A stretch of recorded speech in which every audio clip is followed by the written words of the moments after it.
सब मित्रों को राम राम। सबका स्वागत है दोस्तों। कैसे हैं आप सब दोस्तों? अभी हम रिव्यू करने वाले हैं इसी सप्ताह नेटफ्लिक्स पर रिलीज हुई महाराज इस फिल्म का। आमिर खान के बेटे की ये पहली फिल्म है। वायर ऐप के द्वारा इसे प्रोड्यूस किया गया है। मैं आप सभी मित्रों से हाथ जोड़कर प्रार्थना करूंगा दोस्तों, इस वीडियो को आप अंत तक अवश्य देखना। बहुत सारी महत्वपूर्ण ऐसी बातें आज आपको इस वीडियो के माध्यम से पता चलने वाली है। मैं प्रार्थना करता हूं कि अपने अधिक से अधिक मित्रों के साथ में इस वीडियो को आप अवश्य शेयर करना। इस फिल्म की कहानी स्थित है सन 1860 के समय में, यानी पहले स्वतंत्रता संग्राम के बाद का समय। पहला स्वतंत्रता संग्राम जिसके लिए ब्रिटिश ये मानते थे कि हमने इस सभ्यता को, हिंदू सभ्यता को नष्ट नहीं किया, इन्हें पूरी तरीके से कन्वर्ट नहीं किया, इस कारण से ये प्रकोप हुआ है हम पर। हाँ, मैंने देखिए 4 वर्ष पहले दीपिका की एक फेमिनिस्ट महाभारत आने वाली थी, उस पर एक वीडियो बनाया था। उसमें मैंने सारे वो डॉक्यूमेंट्स, ब्रिटिश पार्लियामेंट में क्या क्या चर्चा हुई थी, किसने ये बातें कही थी, सब कुछ मैंने वहाँ पर बताया हुआ है। उस वीडियो को आप अवश्य देखना।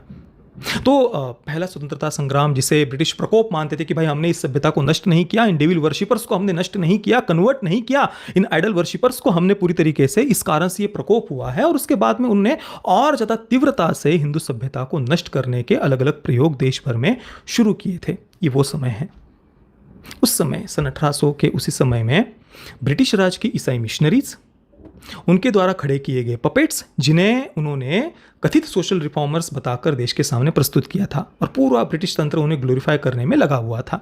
उसके अलावा अब्राहमिक मान्यताओं के साथ में पले बढ़े जजेस और उन्हीं मान्यताओं के साथ में सोचने वाला ब्रिटिश तंत्र, इन सब के द्वारा वैष्णव संप्रदाय को टारगेट करने के लिए वल्लभाचार्य संप्रदाय के जदुनाथ महाराज जी को निशाना बनाया गया। एक उदाहरण के रूप में प्रस्तुत करने के लिए उन्हें टारगेट किया गया, और उन निर्दोष परोपकारी वैष्णव साधु के ऊपर इतने गंदे, भद्दे, अभद्र ऐसे लांछन लगाए गए, आरोप लगाए गए, जिन्हें सुना तक नहीं जा सकता।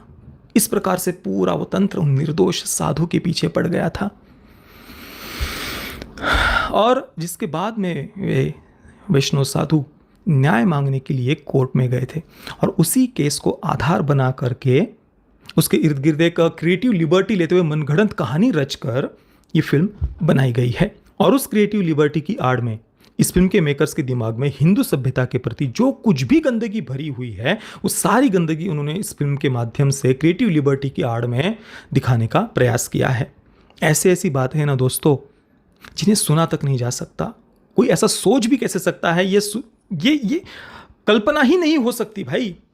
पता है क्या क्या दिखाया है कि हिंदू परिवारों के पिता या पति अपनी बच्चियों को या पत्नी को मठों में, आश्रमों में बलात्कार करवाने के लिए भेजते थे, जिसके बाद में ढिंडोरा पीटकर, मिठाइयाँ बांटकर सेलिब्रेट किया जाता था कि भाई हमने आज हमारी घर की बच्ची को बलात्कार करवाने के लिए मठ आश्रम में भेजा है।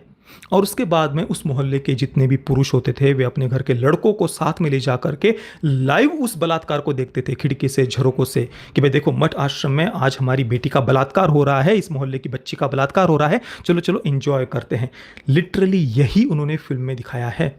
सोचिए किस हद तक की गिरी हुई मानसिकता बॉलीवुड की, इस इंडस्ट्री के अर्बन नक्सल्स की है। मतलब इतना कोई कैसे गिर सकता है, ये सोच कर भी घिन आती है भाई, कि इतना कोई कैसे गिरा हुआ हो सकता है। कोई हमारी सभ्यता के बारे में ऐसा सोच भी कैसे सकता है? ये वो सभ्यता है जहां पर अपने परिवार की स्त्रियों की, महिलाओं की, बच्चियों की रक्षा के लिए करोड़ों लोगों ने अपने शीश कटवाए हैं। जो विदेशी आक्रांता हिंदू बहन बेटियों को उठाकर हरम में ले जाते थे, उन पर अनगिनत अत्याचार करते थे, बलात्कार करते थे, बच्चे पैदा करने की मशीन के रूप में उनको हरम में रखा जाता था, उससे बचने के लिए इस देश की देवियों ने जौहर किए हुए हैं, क्योंकि शवों को तक वो विदेशी आक्रांता नहीं छोड़ते थे। जहां जिस सभ्यता में चरित्र को, शील को सबसे ज्यादा ऊंचा रखा जाता है, उस सभ्यता के बारे में ऐसा कोई सोच भी कैसे सकता है? सोचिए दोस्तों, ये कल्पना भी कोई कैसे कर सकता है कि हिंदू परिवारों के पुरुष अपने घर की बहन बेटियों को, बच्चियों को, पत्नी को बलात्कार करवाने के लिए भेजते हैं, फिर उसे सेलिब्रेट करते हैं, और मोहल्ले के लोग लाइव जाकर के उसे देखते हैं, और इस खुशी में मिठाइयाँ बांटी जाती है।